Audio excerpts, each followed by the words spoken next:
Seen it all. We've won the lot. We're Man United and we're never gonna stop. Let's go. Let's go. Man United 2, Man City 1. United win the FA Cup in, I guess, is a surprising result. But, a lot of people, I think, had faith that this could happen. It's been an emotional week. And, United came out and they delivered. Um, United got their preferred center back partnership together for the first time and I don't know how long, probably since before Christmas. I feel like, oh no, that's not true. I think they played together a few matches in February, I believe. But still, it's been a long time since we had Varane and Licha next to each other. We played a midfield. It was crazy seeing that Amrabat was starting and Casemiro wasn't even in the squad. Amrabat had a very shaky appearance against Brighton in our last match, or sorry, not Brighton, Brighton in our last match. And, I was wondering if he had played himself out of contention for starting. But no, he actually did come in and do a job. Yeah. Odun Tona says, congrats to us. Yes, congrats to us for sure. FA Cup winners. That's two trophies in 2 seasons. I think Ten Hag's the first United manager to do back-to-back seasons with a trophy. I don't count the Community Shield as a trophy. I know. Mourinho won the Community Shield that same year, so he didn't win any trophies after that. So yeah, first manager to do back-to-back seasons with trophies, 3 cup finals in 2 years. And look, we had the injury issues this year. There were other issues. I don't think Ten Hag was perfect or anything, but I don't care. I'm shameless right now. Ten Hag, and keep this guy around.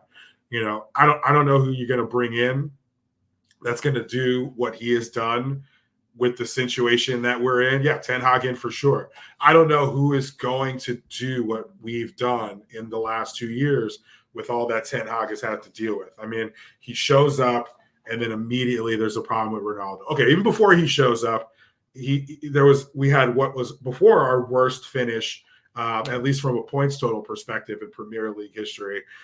We finished with 58 points. We beat that this year with 60 points, even with all the injuries. But that Ali season had such high expectations and finished so poorly. Ten Hag, or what's his name, Ragnick said open heart surgery before anybody came in. The whole fan base was sell them all. These players are all garbage. Then Ten Hag showed up and he tried to make us a more progressive, modern club. He tried to put the game model in of keeping the ball in possession, pressing high, free-flowing, attacking football. And in year one, we didn't quite get where he wanted to, but, he was able to get a lot of good results in a very tough season. We played a lot of matches. There was a World Cup in the middle of it. And, he had to deal with Ronaldo and Piers Morgan, Sancho going on winter vacation. He had to deal with injuries as well, not getting a striker in the January transfer window after he asked for one. If we got a striker last year, we might have won the Europa League as well. I mean, I know we did get Weghorst, and Weghorst did a job, but if we were able to get someone in who was a little bit better, then, maybe we could have gone and won a Europa League or something along those lines. But we dealt with all of that. The Glazers announced they were selling the club in the middle of the season as well. And then we come back this season, right? We have this long preseason after, very little time off, a couple injuries. Manu got injured. I think that was an underrated injury based on how he was playing in preseason. And then Ahmad also got injured and he wasn't able to be part of the squad. And, that ended up thinning the ranks more than we knew it was going to, because we also found out in preseason that Antony was getting arrested in Brazil. And, Sancho decided he would rather be writing an argument than play for United. But I'm not going to rehash all the, negative stuff that happened. And, we have had to deal with a lot with injuries and everything. But what a great result. What an emotional moment. I'm completely wiped. I was, by myself. My wife, she took the 2 kids out shopping. I think she was worried about the result and, how I was going to act. But I'm at home screaming to the TV. What a first goal, right? Gvardiol, he's been great. for the second half of the season. He scored 2 goals recently. But what he was doing, I don't know. But, heads up Garnacho play, really give him credit for hunting that ball down and then going in and getting the goal. And it was a miscommunication between Gvardiol and Ortega. Stuff like that happens, and you got to be there to take advantage. And if Garnacho didn't run that ball down, if he didn't chase it down, then we wouldn't have gotten that opportunity. Honestly, yeah, my friend was saying the same thing about Rashford. It does look like, and my friend was saying this, we were texting during the game, and he said, I joke, I call my friend the body language police, because he's always talking about, this player doesn't look like he's into it, or, why isn't Rashford celebrating? But it did seem like, Rashford was a little bit down. I think he did get a goal in this game. And again, I'm not saying, we should relitigate whatever happened. We did win, but it looked like Garnacho was played onside in the Rashford goal. And I don't know. I think there's a couple of things. I think Rashford's body is in real bad shape. He got that Van Persie injury where you break a spinal bone or whatever it is, the fractured spine. And when Van Persie came to United, basically he was on a personal training program. Like, he didn't train with the rest of the squad. He was just on the side doing his own thing. So I think Rashford has some body issues that's causing him not to play the way he would want to play. And I think, he probably was like, I want to come in. I want to come back in and I want to make an impact and score against City. And that's my personal feeling. I just hope that he was just a little let down with his own performance, even though his switch to Garnacho led to that second goal. And I think he arguably could have gotten a goal with that second, with the second goal that we scored technically, where it was called offside. But yeah, he didn't seem as into it as some of the other guys were. And honestly, Ten Hag also didn't seem as into it as I thought he would, just because, he's won 2 trophies. He's been talking a big game, and I'm worried that, he kind of knows the writing is on the wall. I mean, it's a great way to go out in the final and get another trophy. But at the same time, I kind of wish that he was sticking around, or there was at least a deal with Ineos that if you win this match, then maybe, you can stick around for next season. I would totally keep him. I honestly think he's a great manager. I think he's gotten the raw deal with injuries, but, I'm worried that, they've made this decision already, but we'll see. We'll see. Whew, what a match. What a final, right? So, I mean, if I can go back again, just, everyone, I mean, what the stakes were here. It's something where if we lost, it would have been a terrible season, trophyless 8th, no Europe next year. A win puts us into the Europa League. So we leapfrog the Europa Conference League.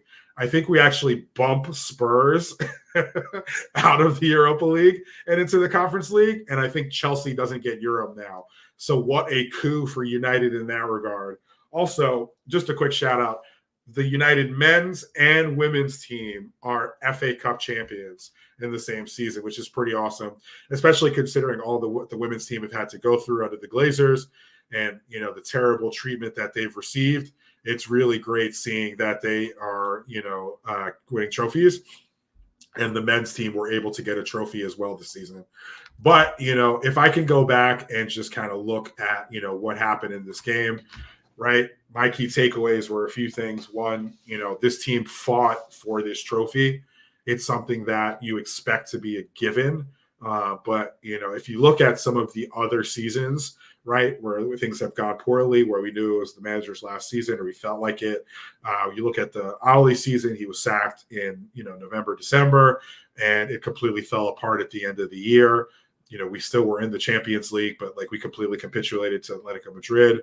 If you look at the end of the Van Gaal season, yes, we did win a trophy, but it did seem like things were pretty bad at the end. If you look at the end of the Jose season, Jose was sacked. The players had completely given up on him. Ali came in, but like when Ali got that contract, we had a few injuries to Pogba, I think, and I think Lukaku might have got injured, and it just kind of fell apart.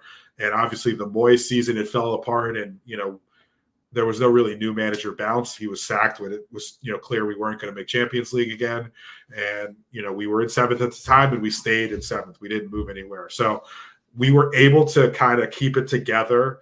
And I know there was probably some injuries in those seasons as well, but like nothing at this rate or at the same level as what happened with Ten Hag. But we were able to keep it together. We were able to find a style to play that worked. We were able to get a little bit more health, bring more players back in, and at the end of the day, we got a win. We got a cup final win. It's amazing to consider, and I'm really happy for the squad and for the staff and everybody. Glazer's out. I saw what's his name. One of those Glazers was there next to Jim Ratcliffe. There was a little buffer between them, but Ineos comes in, and you can argue that they got a trophy in their first season. I would argue they haven't really done much so far, except for bring in Jason Wilcox, and I don't know what Jason Wilcox's effect on the squad was. But yeah, it's been pretty wild, to have this season be the way it is, and then just to end on such a high. Great point again by my man Odin. Something was wrong with the medical team. I think we brought in the guy from Arsenal last year, the guy who was head of their medical team. But I heard somewhere that he wasn't able to take over right away. So we were without like a head of our medical staff for something like 6 or 7 months. I don't know how accurate that was. That's just kind of like hearsay. But I think it's a part of the greater structural issues with the club as a whole.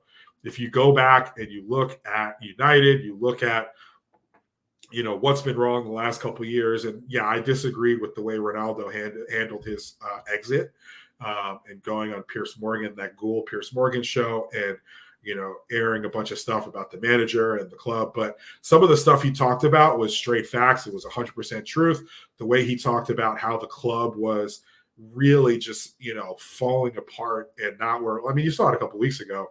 You saw the rain was leading to like a waterfall in Old Trafford. They've let the stadium rot. They've let the training ground rot. Again, like I said, the way the women's team's been treated, they shuttled it. They brought it back. The women's team was going out of porta potties at practice. Like they didn't have any facilities. Like they were changing in their cars or something crazy like that. And, the Glazers have let the club get to such a state of ruin that, Ineos coming in, it's probably going to be a boon just because they're going to try and treat this like a real club and try to modernize everything. But I think that's kind of like leading into the medical staff. It did seem like there was a lot of positions where we either promoted from within or we kept people that have been in the position for a long time. The standards haven't been there behind the scenes of people trying to improve and constantly get better. But, today we were able to overcome all of that. And, I'm hoping that, the Ineos impact, I think a lot needs to change. I think the squad needs an overhaul. I think there's a bunch of good players here. I think, the young core we have, Garnacho, Mainu, Hoyland. I think Kambuala, there's a player there. I consider sending him on loan to somewhere like Nice, especially if we get like a Todibo in. We could send him and he could replace Todibo in Nice and hopefully get some minutes. If not, he goes somewhere in the championship I wish, Burnley still had company. That'd be a great place to send him where he could play sort of that progressive style. But, that's a little bit further down the road. And then Delo, obviously, I would keep for sure. Delo has been a model professional all year. That's another thing Ronaldo said. He said Delo was going to the top because he had the mentality and the work ethic, and he showed up every day and he did what he needed to do. And that's really paid off this year. I would also keep Ahmad. Ahmad has really, like in the last few matches, he's a young guy. He's a little smaller. Don't get me wrong. He's great in possession. He's got more tenacity than I was expected. What I like about Antony in the team is that he presses, he wins the ball up high. He's up for a fight. United wingers should be better than just a guy who presses hard, but at the same time, I think that's what surprised me about Ahmad is that he has the same tenacity that we were getting from Antony. But Ahmad, I would certainly keep for sure. But there's a lot of Licha, Losandro Martinez, Argentina. That's a player who I'm never getting rid of. That guy. I love him. I love his attitude. I love his heart. I love that he had Erling Haaland and Pep Guardiola in tears the whole game, complaining about penalties and fouls and nonsense. And he's a little guy, but he's got so much heart. And when he started cramping up, I got a little upset. I know Ten Hag took him off. You have to preserve this guy's career. He wants to go to the Copa America, and so you give him a little bit of time to get healthy so he can go back there. You don't want to ruin his summer and possibly his next season, considering his injury record. But yeah, this is a guy that I would totally keep. And Onana, I'd keep Onana for sure. I know that goal is probably his fault. It was a bad miss on his part, but he had a really good save in the first half. He had another really good save in the second half. Strong left hand. He actually had a couple good saves in the second half, and he helped keep us in. And his distribution, I think it's only going to get better as we get more people who are good on the ball, and we play a little bit more out from the back. The subs who came in, Højlund came in. Højlund won the game, honestly, in extra time. Højlund one-on-one with Alvarez, and Højlund chased that ball down, and he ended up, winning the ball, and then he played it to Amrabat. And if Amrabat doesn't slip, maybe he plays in one of the other United players who were there. I think it was Garnacho. And that could be a third goal for us and game over. Honestly, when the second half started, I thought we were going to get a third goal. It got a little open, and that made me nervous. And maybe City was trying to make it more open to kind of draw us out and trick us into, not being as solid in the back. But early in the second half, Bruno tried to play this kind of no look to Rashford. And I think if you just play in a normal pass, I think we get that third goal and we're up 3-0 in the 50th minute, which would have been pretty wild. But whatever, we ended up going down the way it went down. Mason Mount came on, Johnny Evans came on, Lindelof came on. They all did a job, right? Johnny Evans came on for Licha, and, he ended up getting a couple headers. He was jawing with Bernardo Silva on the sideline at one point because Bernardo Silva bumped into him trying to get a ball out of his hands. And whatever, he came in, he did a job. He was good, box defender. That's what we need Johnny Evans for. He's a smart guy. He's a great box defender. He's decent on the ball. He's not just going to hoof it if he doesn't have to. But he did a really good job when he came on. Then we brought on Højlund, and then we brought on Mount and Lindelof at the same time, right around extra time. I like Mount. Mount, he's got that tenacity. He's got the legs. He's a smart player. He can play well on the ball. And he ran around, and he was able to press and not give City anything new. McTominay came off. Shout out to McTominay. He was a warrior today. He ran everywhere. He also gave us a nice assist when the ball went out of play, and he just threw the ball back onto the pitch, even though Ortega was trying to go and grab the ball, and Ortega had to just drop the ball and run back out there. And I think that gave us a little bit of time to get back and get set, a little bit of gamesmanship from McTominay. And then Lindelof, he didn't do much. He came on. He was solid. He was in the right positions. He was an outlet for passing. And as far as the manager, again, I'm Ten Hag in. He managed to keep everything together. Literally 48 hours before the FA Cup final, there's news he's been sacked. 24 hours before the FA Cup final, Twitter, the entire, kind of YouTube space, everyone is operating under the impression that this guy is going. And, they say it was leaked by, the Chelsea sources, and Chelsea did it purposefully to kind of hurt our season because, as it stands now, they're in the Europa Conference, right? As it stands now, or is it Chelsea and Newcastle? I forget, but either way, they're not in Europa. We are, and Tottenham are, I think that's what it is. Or maybe they're both bumped down and Chelsea's out of Europe. I don't know. I have to check that for sure. But yeah, it's a great result for us. And I'm pretty pumped. And it's a great result for Ten Hag because how many people could go through the shower of nonsense, the absolute waterfall of nonsense that he's had to deal with this season. And then they go out there and then still end up winning a cup final the next day. You got to give him some credit for that. He wouldn't, he's never at any point been like, yeah, I'm leaving. It's BS. I think it's nonsense. Yeah, he has talked a lot about the injuries and he has mentioned, but he's always said that the results aren't good enough. And if you honestly look at it, if you look and you say, against Brentford, we played like garbage, but at the end of the day, we were winning in the 97th minute. We played better against Chelsea. We were winning in the 93rd minute. They got a dodgy penalty, 2 dodgy penalties that game, but whatever. Like, we should have won that game. Against Liverpool, we were winning 2-1, and we gave up a dodgy penalty. If you go back, you look, Harvey Elliott completely flopped. That never should have been called. Ended up getting a draw. That's another 9 points right there, basically. A win or 2 points, 5, another 2. So that's 7, actually, not 9 points. But that additional 7 points, that would have put us in 5th place above Tottenham, fighting with Aston Villa for that, 4th place spot. If we won another game, there was another game in there against Bournemouth. If we had gotten the 2 points there, then again, we're top 4. Like, I don't think we were that far off this season. I would compare this to, last year. Liverpool were in the mud the entire year. They had injuries. Van Dijk was out. But then at the end of the year, they made sort of this run to push back up into that 5th spot. And they fell short of top 4. But because they got a bunch of players back, they were able to push forward and get back into it.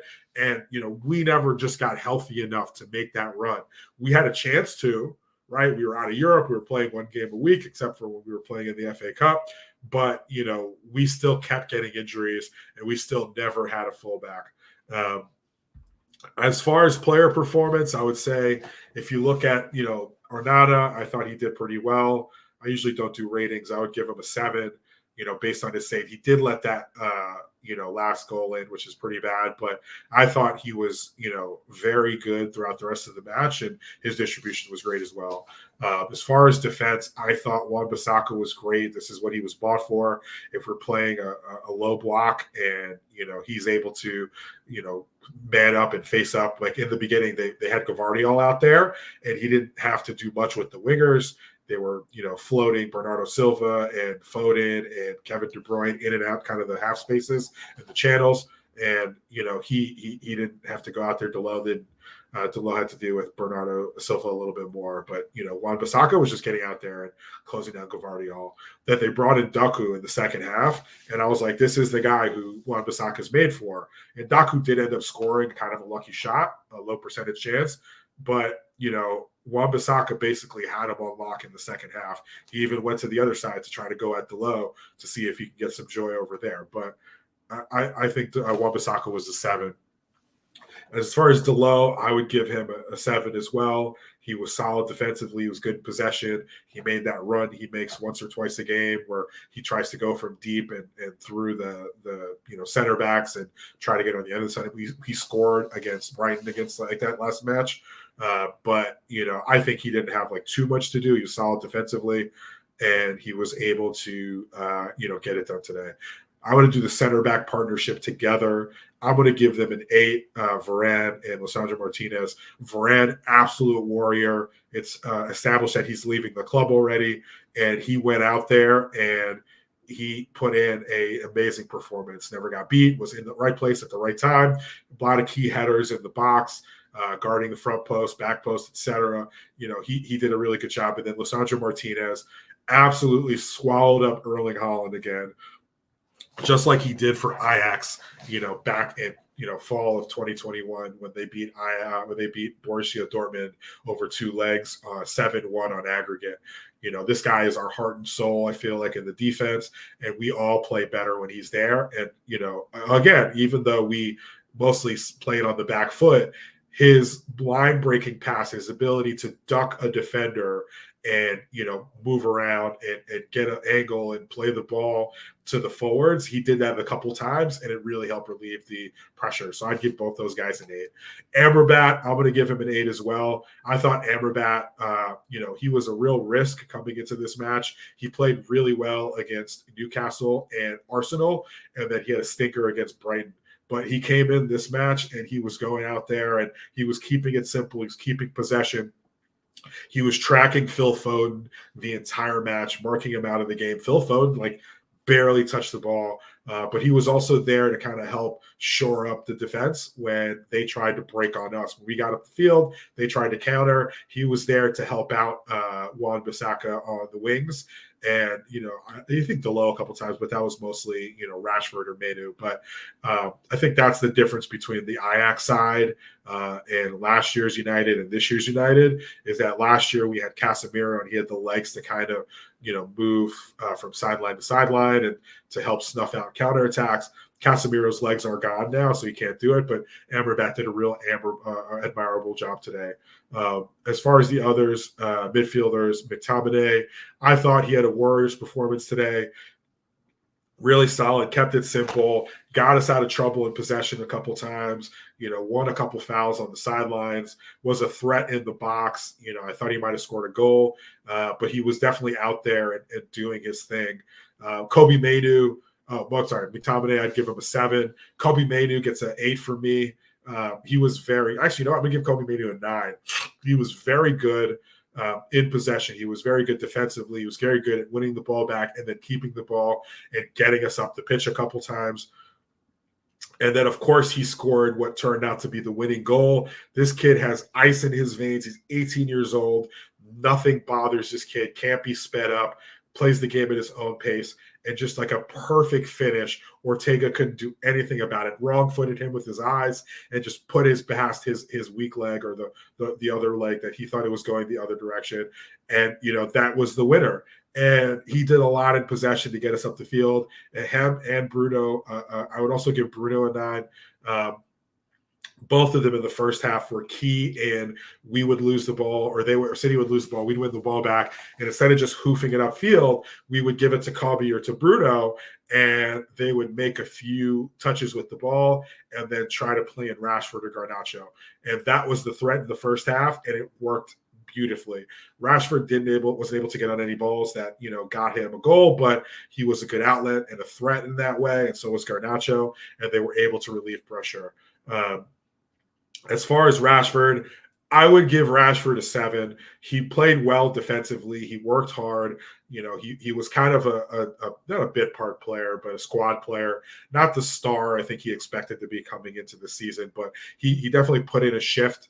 And I think his body is fragile. And, they took him off, and I think maybe he was upset he got taken off. But at the same time, that cross-field ball, he played to Garnacho. He put that ball in the perfect place. We completely ruined City's shape. And then Bruno comes in, plays that no-look pass, gets the assist for the second goal, and Manu scored. And none of that happens if Rashford doesn't make that big switch. I think I would keep Rashford. I think if he can play as a player who is, he's not just the star. He's not walking around like he's prime Ronaldo waiting for teams to play him. He's not walking around the way Vinicius does sometimes. I'm okay with that if he's like in form and playing as well as he is. But if he knows he's going to be part of a team and he's not always going to be the focal point of the plan moving forward, then I'm fine with him staying, because we know the heights he can hit. And based on this season and the way his form's been the last couple seasons, he might show up and give us a 25, 30-goal season next year. So you never know. But I'll give him a 7. I'll give Garnacho an 8. I thought Garnacho, he ran the entire match. He was solid defensively up until he got subbed. And you know what? He was a threat all throughout. And I think, Rashford playing against Kyle Walker. Kyle Walker is just a guy who swallows up most wingers with his pace. And what we're really trying to do with Rashford is just kind of like knock it into him and have Rashford go get on the end of the ball. I think that freed up Garnacho to go at Ake and Gvardiol and those guys. And he saw a lot of joy on that right-hand side because of it. And I think, Garnacho's had a tough season in that he's been overplayed, but this kid has grown leaps and bounds. Last year, he was an impact sub for the majority of the season. This year, he didn't start great, but then he got a run of games, and he looks like a real player. Like, he's a guy who never stops. He needs to work on his final ball, obviously, and his decision-making, and trying to be a little less selfish. But, this kid's 19, and I think he's got a really high ceiling. As far as the subs, right, I would give Evans, I'd give him a 7. I'd give Hoyland an 8. I think Evans good in the box. I think Hoyland won, like I said, he won the game by, chasing down that loose ball against Alvarez, and that basically won the game for us. Mount, I guess, a 6. He didn't do much. Lindelof, a 6. He didn't do much as well. But those guys came on and they did a job, and we got the thing done. And then for Ten Hag, I would give him an 8 or a 9. I mean, honestly, like whatever, give him a 10, right? We set up. No one thought we would do this. No one thought we would win. Nobody believes in us. The ultimate sports scenario where you walk in the locker room and you say, they've given up on us. Nobody believes in us. Let's go out there and kick their, what's. And that's what we did. We didn't, beat them that hard, but we were up 2-0. We had put the ball in the back of the net 3 times, and they had 1 shot on goal. So we had the perfect setup, the perfect strategy. He got the players playing the way that they needed to play with the energy they needed and the performance they needed to win the match. The subs were on point. The goal that they scored was an error by Onana. You can't really put that on the manager. So everything went perfect, and he's got a second trophy for United. And the FA Cup is a trophy. Right, it's not the Carabao Cup or the Community Shield or the Europa Conference League. It's a real trophy, and I think it may be his last match. If it is, I'll be gutted. I think he deserves more time. But if he does go out, like, this is a great way to go out as a winner. And if he stays, like, let's use this as a launch pad into next season, because things need to change, and United needs to do a lot to catch up to where City is right now, even though we won today. So, yeah, moving forward, last game of the season for United. Transfer window starts this week, or not this week, but like officially for the club this week. They're going to make some announcement about the manager, I imagine, in the next couple of days. And then, they can for sure start going out and talking to targets, because they're going to say, this is who the manager is. This is who we have in place. And, they can basically make it so that we're starting our business for sure. Hopefully the Ashworth situation is handled, and, we didn't screw that up too much and by dry snitching on ourselves with the Barada Ashworth email situation. But the future, I think, can be bright. We just need to take this as a inspiration and kick on for the summer. So thanks again for everyone who followed me throughout the season with my match reactions.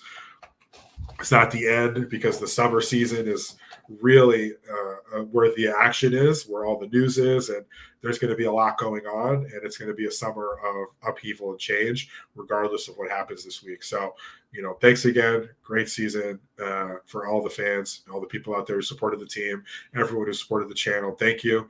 And, we go on up the Reds.